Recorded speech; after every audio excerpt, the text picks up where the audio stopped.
Hallelujah, hallelujah. Kol hamishpachati. Baruch Shem kevod malkuto le'olam va'ed. Hallelujah. Ani Rabbi Binyamin HaKohen with Queen Adira. Shalom, shalom. Shalom. We're back. We're back. It is March 16th, 2014. Week number 4. We're counting down to Pesach. 4 weeks. And it is a full moon. And guess what happens this week, Adira? What happens this week? Woo! You can guess it. On Yom Kamishi brings in Aviv. Okay. What is Aviv? Aviv is the first of our months. It is springtime. It is springtime. Today, it is 36 degrees. And you can see, as with my last filming, the snow has melted. Yep, it's all gone. It's all gone. So the seasons are changing right now. So we are here again to return to what?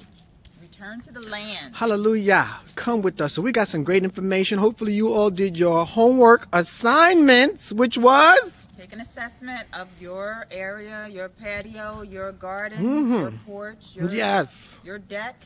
Yes. So tell us about it, Adira. Tell us about this area. Well, this area is an outdoor area, and it gets plenty of sun, even though we do have quite a few trees in the garden here. Yes. Here, and here. So you want to make sure that you find your sunny spots. Now, you know what I found for my last assignment? You know what I found? A website that will help you do what we're doing. You know what was the name of that website? The Old Farmer's Almanac. The oldfarmersalmanac.com. Go there. Got some great information. Enter your zip code. All right. And it'll tell you everything about your area, the type of soil that you have, what vegetables are good to grow in it, and everything else. So we're giving you some more resources to go and do this today because spring is here. Yes, it is. So we want to make sure that you're ready to go. So we have a couple of things that we want to talk about. If you made an assessment of your area, find out about what kinds of seeds you want to plant. Okay. And right now I want to talk about seeds versus saplings. We can talk about seeds today. What else we're talking about today? Well, we're talking about finding your sunny spots, whether they be on the patio or in the yard. Seeds versus plant saplings. Composting. Want to get you thinking about composting and saving your food scraps. All right. Raised pots versus raised beds versus potting versus just planting directly into the ground. All right, that sounds exciting to me. In this short video, we try to keep it under 15 minutes here. So stay with us as we walk you through these steps because we are, again, how was your Shabbat, Adira? Shabbat was fine. Shabbat was beautiful, actually. It's beautiful. It's that season. Like you say, it was the last Shabbat of the winter. How does that sound? That sounds good. So let's get started. Come on. Okay. It is Yom Rishon.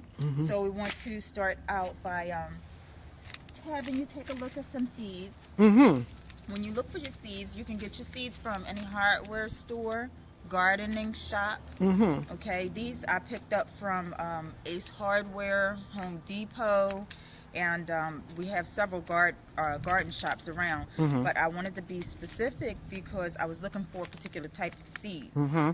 These are organic seeds, and so when you get organic seeds, you want to look for the USDA organic. Let me see that. Organic stamp on there. Got it. Certified organic.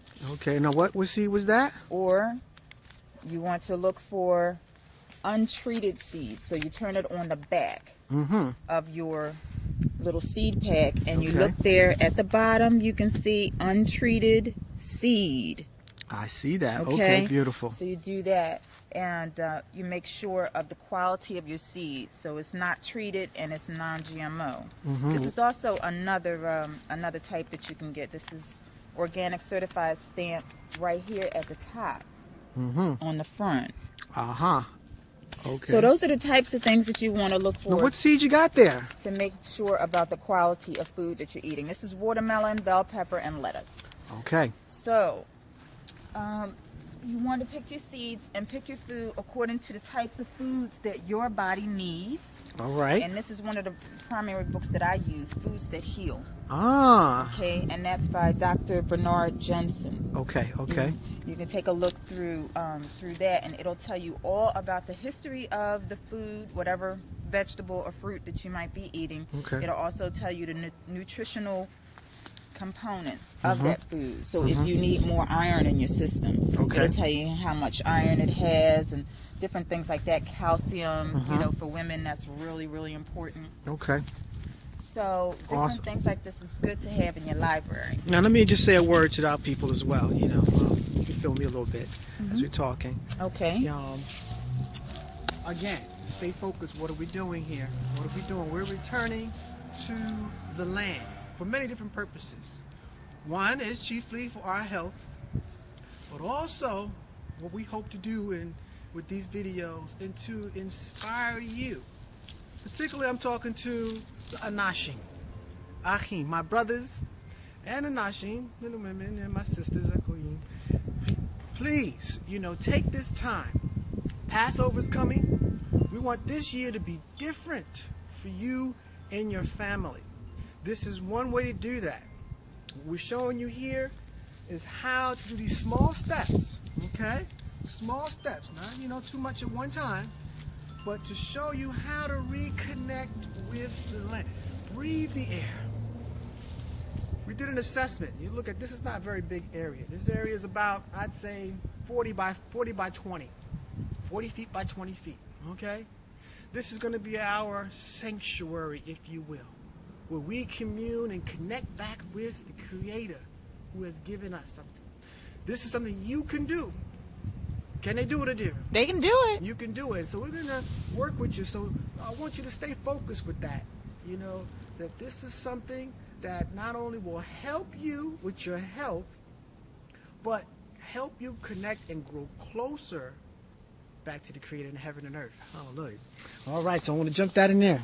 All right, so what's next? Okay, so what's next is, this is going to be a demonstration for seeds. How to pot your seeds. I see. This is What you got there? This is a little planter that I got from a gardener. Okay, so I picked up a flat of perhaps some flowers or something, and then, you know, you buy it and then you take the whole thing with you. You don't throw it away, you save it for the next year. So this is the next year, or probably several years later. Okay. And I'm using it to plant some seeds and take them in the house.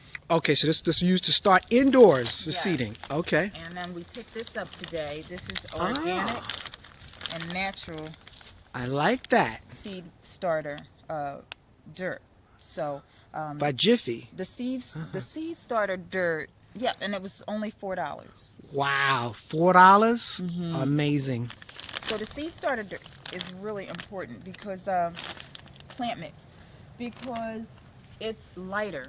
So the seeds have a chance to really germinate and have a lot or a good space to start their root system. Right, right. Okay, so you want to wait till it gets a good root system and transplant it out when the ground is warmer. Right now, in the region that we're in, it's going to fluctuate some, so we don't want to plant the seeds right in the ground. Right. As the year goes, as the season goes on, you can plant right into the ground, and you can be comfortable. I'll tell you, when you go to the website, they recommend approximately 50 degrees weather. So right now, it's 36 degrees out here. So that's why we're starting indoors. In about 4 weeks, Passover's going to be here. The weather's going to be about the 50 degrees. So that's the time when you can transplant these seeds over here. Excellent, excellent. All right, we're moving to that. So we have a diagram here that we've decided on. Some of the things are already in the garden. So Let me some see of it. these, this is the diagram that we came up with. Uh-huh. And these were all of the... So I'm drawing out exactly what my backyard looks like and how I'm going to organize everything. Organize everything. So break it down for me. So you have your recreational area here, and then, you know, of course, your parking. Well, this is a parking area, so there's lots of cars in here.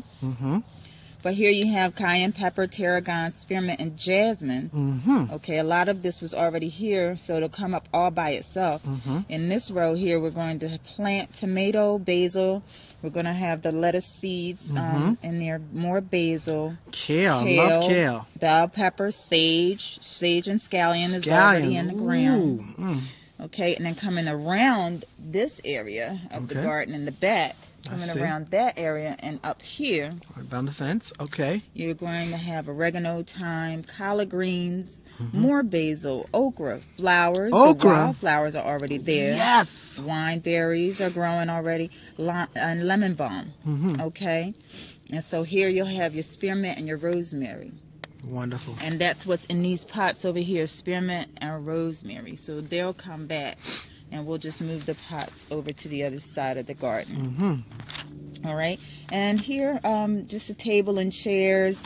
That's what's going to be right here, so we can actually enjoy a portion of the garden. You don't want to overrun your garden where you can't, you know, have any recreational areas. So we have a clothesline here. We have children for area for the children to play.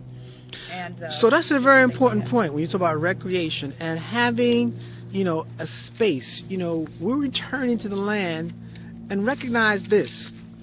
You know, you put your hand down. Let me show you here. Touch the earth. And when you do that, guess what? You're going to find it has a heartbeat. I was telling Adira yesterday. The earth is a living organism. It breathes. So spending time with the earth, we're not just taking from the earth. We're not just planting and just taking, you know, the fruits and the vegetables, the nutrients from it. But we're giving back our time. So again, I know this may sound strange to us. You know, we haven't done this in a while. But it's a relationship with the land. Let's get back to that. So talking to your plants is important as watering, is it not, Adira? Absolutely, absolutely. And I always say one thing I really promote is turn off the television and get outside. Okay. Turn off the television, come outside, enjoy the outside, enjoy the air, enjoy the environment, about the sun, beautiful days, and get your vitamin D in. Ooh. You know, it's a wonderful way to get your vitamin D in. So this is what I've discussed already. Starting your plants inside. Your seeding, okay. Okay. You might want to grow things in a raised bed area versus just straight into the ground. And why would that be? Because you have runoff. Okay. And in situations like this, if the ground is going downward, you're not going to get a whole lot of water to be maintained. Okay. To sustain your plants. So that's a suggestion for perhaps putting in a raised bed, leveling it off so that the plants can get the proper nutrients. Here, they're wine berries. So it can run right off into the wine berries, and that's just perfectly We'll fine. show you a little bit more about that as we go along here. And there's also a website. You go to my YouTube site, which we have these videos on. We have a YouTube video about how to make raised beds, all the details, and you can do it very inexpensively. And so as we go through the season and we come outdoors, you'll see us using and see how to use those beds. And also take you to our farm. Well, the thing is, you have to take an assessment of your land, figure out where it's best to grow, find your sunny spots, make sure that your area is level, okay? And if it's not level, just raise it up and using certain materials that won't leach any chemicals into your dirt. So you want to use either the cinder blocks or you want to use the plastic barriers or something like that. But nothing that will cause chemicals to leach into your soil, because then that will end up leaching into your food. Very important. So here you have pots. You can plant your herbs and things in pots and put them on to your patio or put them on, you know, to your front. So we'll show you more of that when we come outdoors. And our last segment, composting. Composting, You have to think about composting because food disintegrates, it deteriorates, but those nutrients that are in the food are very good to put back into the ground. Okay. You know, our soil. It's like fertilizer? Well, yeah, it's composting, so it's a different type of fertilizer. Since I'm vegan, a lot of my food scraps are anything that I eat. Anything that's left over that I eat. Asparagus, the roots from those, the broccoli. You know, the stems. The stems from those, yes. Cantaloupe, you know, different things. The rinds like from the cantaloupe, the rinds from the watermelon. Yep. All of that goes into a bag, and you put it into. How about banana peels? Into receptacle, all of that, fruits and vegetables. Any food scraps that you have is going to be very good for you to save, and you get. I can start today? You can get a can, a small can. You don't want anything too big. You don't want anything too small, because you want to put the food scraps in it, and then also put either rip up some paper bags, put some paper bags, or find some leaves, and then put some dirt on top of that. So it has to be that. It has to be the food scraps, the paper bag, your coffee grinds, your coffee bag filters, the filters that you know support. If you drink coffee, and what else did I say? Or leaves, if you can find some leaves, and then you add your dirt on top of that. All right, you got your assignment for today, family. Composting. You can start today with your scraps as you eat your meal today. Think about your farming, think about your gardening, feeding them with natural fertilizer coming straight from your home. So do some more research on that. We'll bring you more information as we go forward. We'll show you our own composting pile next time around. Just don't compost any meat products. Ah, excellent. You do not want to compost meat products. You do not want to compost bones. You do not want to compost fat. Anything like that will definitely it will contaminate the whole thing. So what you want is just the food scraps from the fruits and the vegetables. Hallelujah. All right. Until next time, family. Peace, love. May the Most High bless you, keep you, sustain you. Till next time. Shalom, shalom, mishpachah. Love.